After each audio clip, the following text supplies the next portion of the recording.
Són la Mariluz, l'Andrés i el Joan. Avui es troben, com tants altres dies, per esmorzar en aquest xiringuito. A sobre de la taula, només begudes sense alcohol. Això es repeteix amb la resta de clients d'aquest local de la Barceloneta, on no se serveix ni una sola gota amb graduació. Darrere la barra hi ha l'Enriqueta. Ella és la presidenta del grup d'ajuda per a alcohòlics rehabilitats Gamar. Assegura que el xiringuito és una continuació de la tasca de l'associació. Aquí els exalcohòlics tenen un lloc per trobar-se i parlar sense sentir-se diferents a la resta. Això era un dels objectius principals. No hi havia un lloc que una persona rehabilitada amb problemes d'alcohol pugui anar i que no tingui l'alcohol present.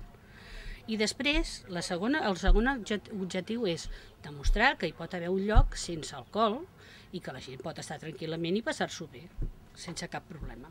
Tant a la Mariluz com a l'Andrés i el Joan els avalen anys i anys d'abstinència, però saben que amb l'alcohol sempre s'ha d'estar alerta i és millor allunyar-se de la temptació. Que un altre va, si arriba, ja veus a l'altre que està consumint alcohol i sempre tens la tentació de dir, hòstia, estic curat, puc sortir, però no és veritat.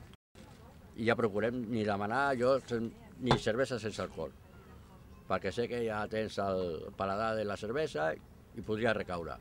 Fer patar la xerrada amb d'altres amb el mateix problema els ajuda a no recaure.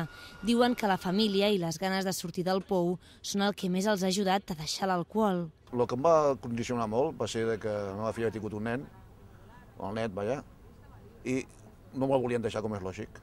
Perquè clar, si em deixaven i el nano era petit i quan tornaven ja estava dormint, no era plan. Sucs, refrescos i cervesa sense alcohol. Tot i que l'oferta del xiringuito no acaba d'agradar a tots. El bar està obert a tothom i el freqüenten molts veïns. L'Enriqueta els parla de l'associació i ven llibres a 50 cèntims per recaudar fons. El seu somni és marcar tendència i que s'obrin més bars com el seu.